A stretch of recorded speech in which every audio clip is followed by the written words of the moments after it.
Hello and welcome to Audiobook Connection, behind the scenes with the creative teams. I'm Becky Parker Geist and I'm your host. Audiobook Connection is your place to learn about the audiobook creative process and for authors to learn valuable tips on producing and marketing your audiobooks. This podcast is sponsored by Pro Audio Voices, helping great stories come alive through audiobook production and marketing. Hi, I'm Becky Parker Geist, and I am the CEO and founder of Pro Audio Voices and Amplify Audiobooks. And I'm also the host of the Audiobook Connection podcast, behind the scenes with the creative teams. Today, we're going to talk about connecting with your audience. Let's start with the big picture. Why do we write? We don't write in a vacuum, generally, but we have something to share, something that we believe may change the world, something that will help other people. We have a larger goal in mind, generally, when we write, and certainly when we publish. Obviously, when we're writing in a journal, for example, we're not writing for anyone else except for ourselves, something to reflect back to ourselves or to remember things that have happened. But when we're publishing, we generally have that bigger picture in mind, and we want to have an audience for the work that we're publishing. So let's talk a bit about that connection with the audience, the relationships that we can build, and some ways that we can think about that and accomplish that building of relationships. Now, before we jump in, I just want to say, if you are enjoying the content that I'm providing on this channel on Audiobook Connection, I would like to ask you a favor. That is, please help me spread the word about the podcast so that more people can get this information that will help them succeed with their audiobooks. And also, if you could just for now, just hit that subscribe button, that would be great. Let's build this channel together. Okay. So how do we build these relationships with our audience? First of all, there's some basic questions we need to ask. The first of which is, who are they? Some people will answer that question, well, everybody. My book is great for everybody, or my audiobook is great for everybody. But not everybody is your target audience because we are so diverse. We are spread around an entire globe. We speak many different languages. So let's get realistic about who your audience is. Now, if you're trying to narrow it down to still keeping it as broad as everyone who speaks English, I'm going to ask you to narrow it down further. Who are the people who are going to be needing and benefiting from and wanting the kind of content that you're providing? So who is your audience? How can you tighten that target? The tighter you can get it, actually, the more helpful it is for you, because it's essentially impossible to market to everyone. But when you are marketing to the center of your target market, you will find that others further out from that will be able to find you. So that first question is a big one. It's so important, and it's important not just for audiobooks, it's important for anything that you are marketing. Anything that you are using as a way or that where you want to connect with your audience, where you have an audience and you want to connect with them. Who are those people? How can you define that target market? Once you know who they are, then you want to find out and do some research or digging, or maybe it's just really deep thinking about it, but where are they? Where are they hanging out? So much of our marketing these days is done online. Not all of it, obviously. There's plenty of marketing that happens in person at book launches, for example, at events, conventions, world cons, billboards. There's all kinds of ways that we are experiencing and doing our marketing. So by knowing who your audience is and then thinking about where are they hanging out, Now, if we're talking about just online, then where online? What are they looking at? Where are they going? What groups are they in? What associations do they participate in? What magazines do they read? Which is a little different from online, right? Unless it is an online magazine. What media are they paying attention to? And part of what can help you think about the answers to those questions are, what are their needs? What are they looking for? And when you know what they're looking for, specifically that relates to your work that you are offering, your products, your audiobooks, your books, your services, when you know what they're looking for, what problems they are trying to solve, this will help you understand also where they may go looking for those solutions, those answers, those services, those products. If you are a fiction writer, you might wonder, well, but I don't have, I'm not trying to offer information, but we need fiction. We desperately need fiction in so many ways.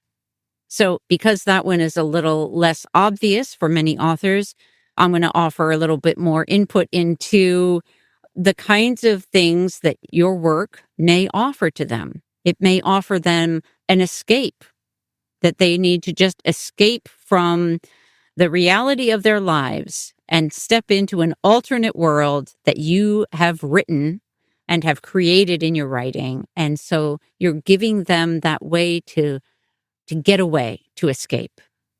Another might be a way to, and that would also pertain very strongly to something like fantasy or sci-fi, for example.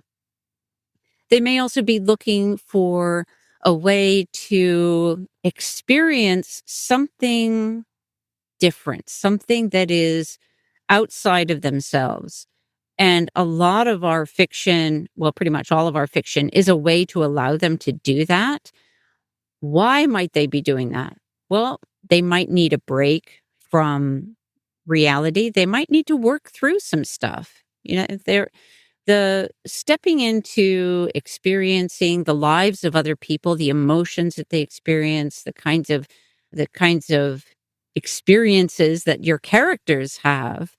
As those characters move through the experiences, it can be a helpful way for the reader or the listener to move through some experience in their own life that they maybe need some input for.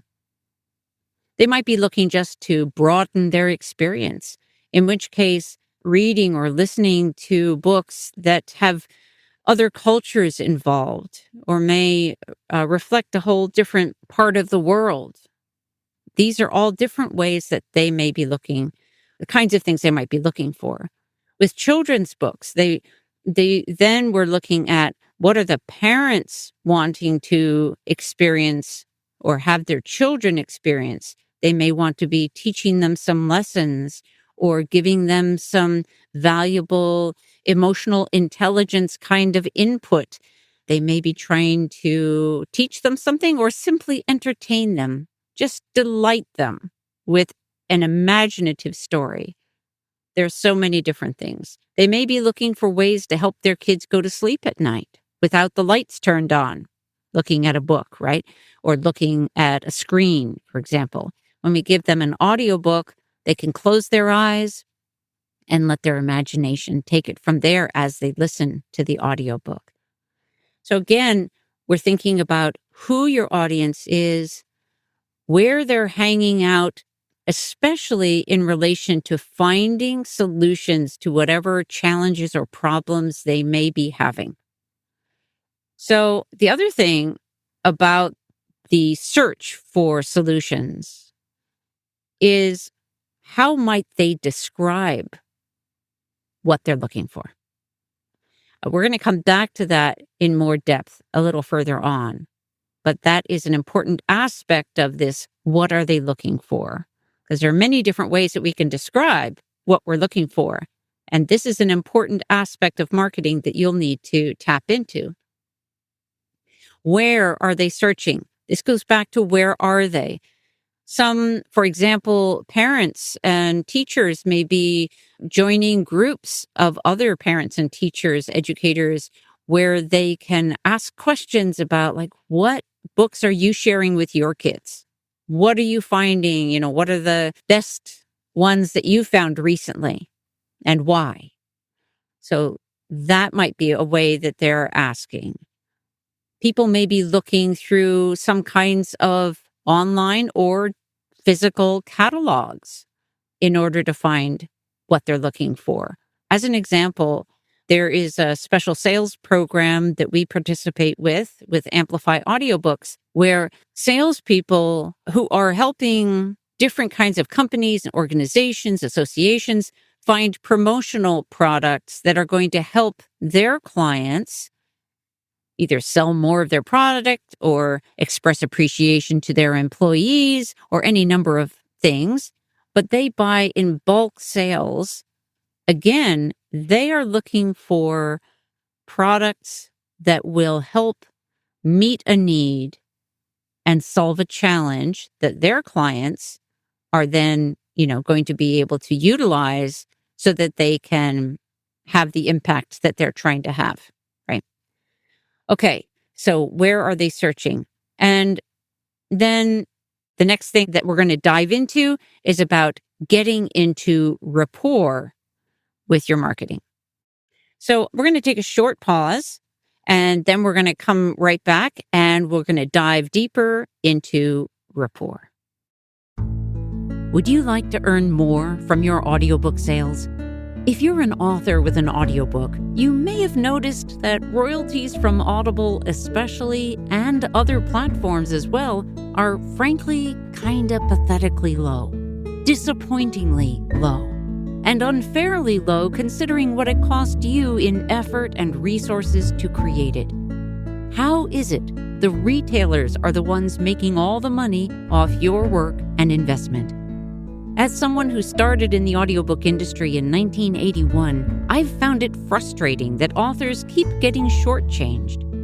The good news is that Pro Audio Voices just launched Amplify Audiobooks, a direct sale audiobook platform for authors that puts you back in the driver's seat.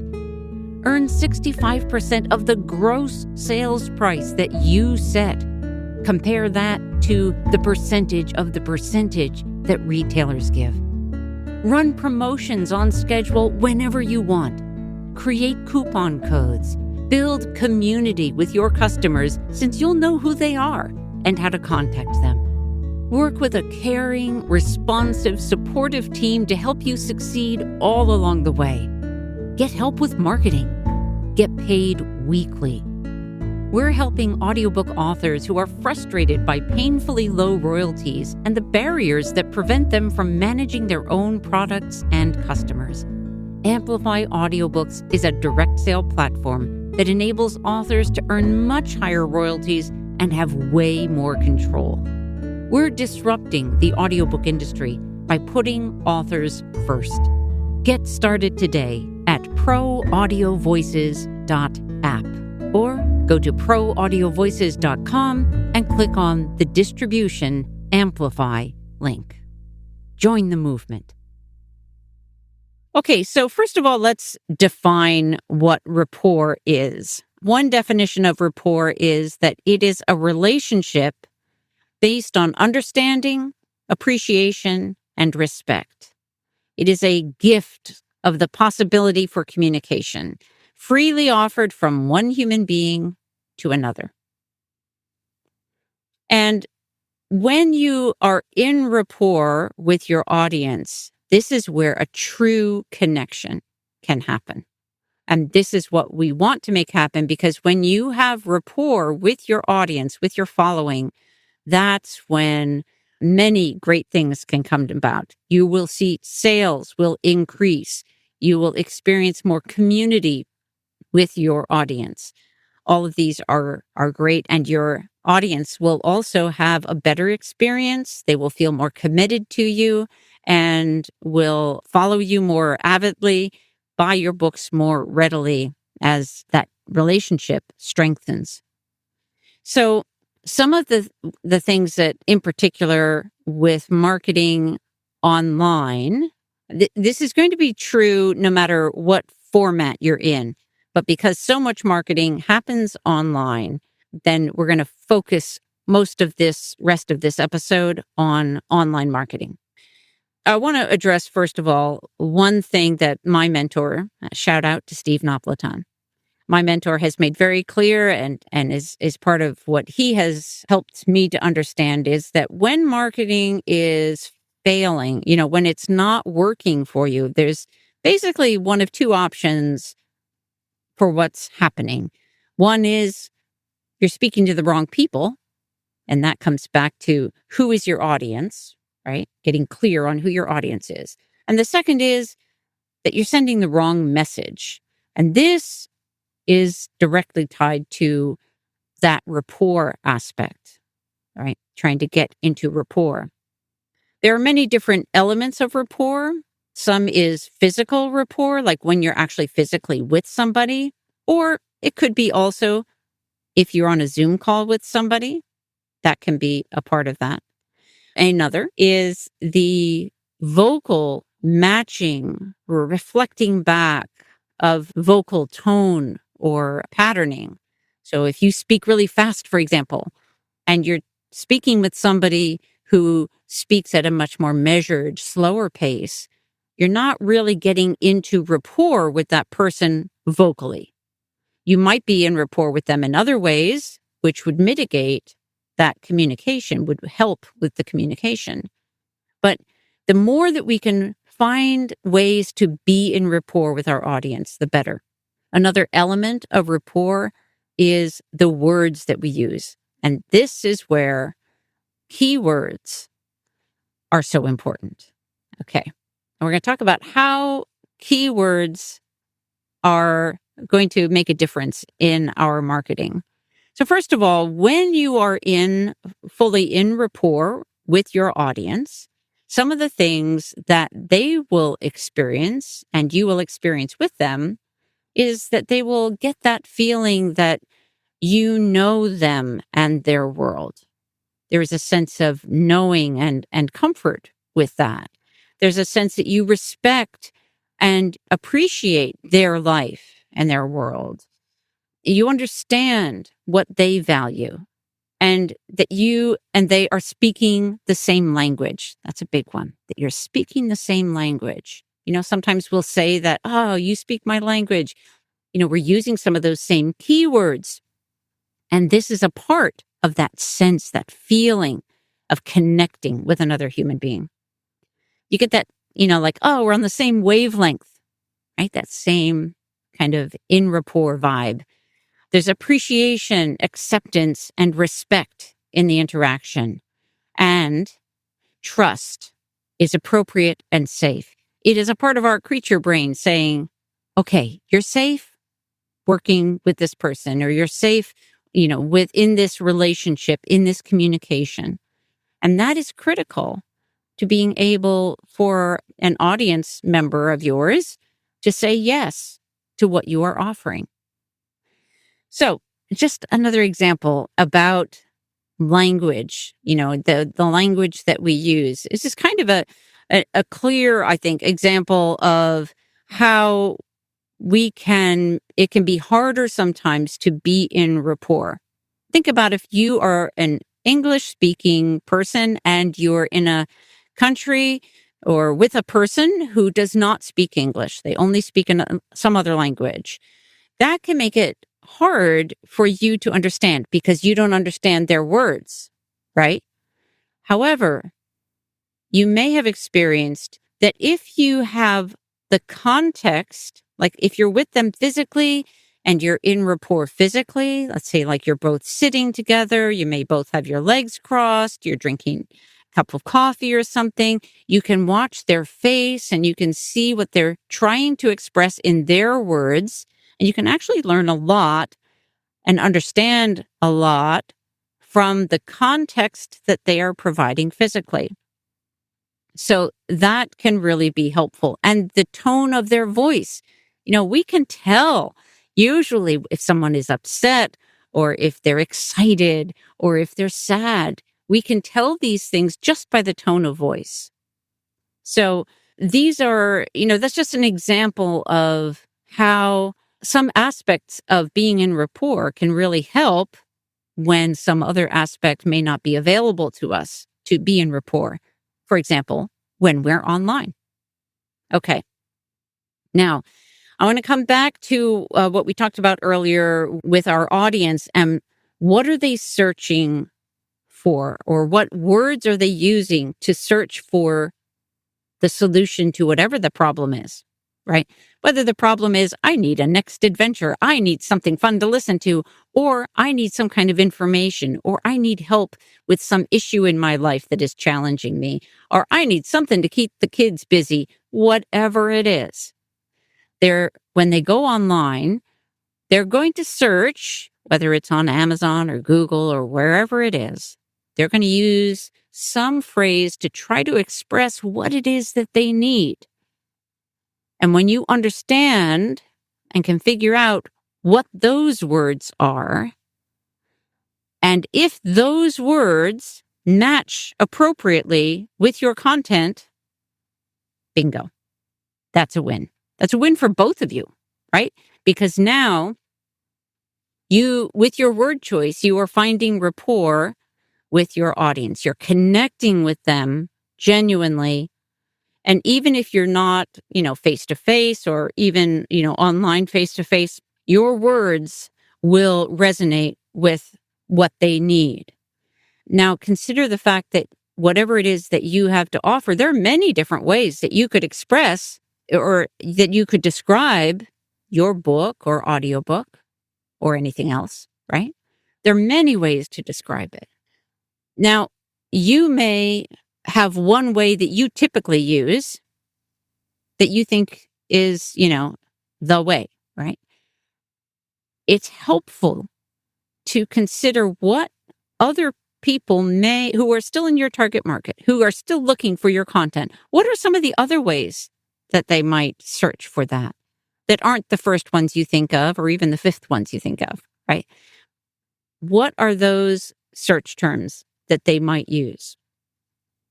When you can start to hone in on these keywords, then you are really, the best way really online to be building your audience. And those keywords, you want to use them wherever you're helping to or trying to market or promote your book or audiobook. Some ways to figure out what terms people are using when they search. There are lots of tools online. One of the simplest is you can use Google or Amazon. And when you're on Amazon, for example, if you start to type in a search term, it will drop down and show you what people are searching. It'll start to offer you the options. That's helpful because what that's telling you is those are search phrases or keywords, keyword phrases that people are using. So you want to try and find the ones that fit your book, your work, and start utilizing some of those. And gradually you will start to find the ones that work better for you. And you don't need to stick to just one, right? You want to use many if you can, as long as it still sounds like you don't want to be stuffing, for example, your book description with a bunch of keywords and lose the narrative.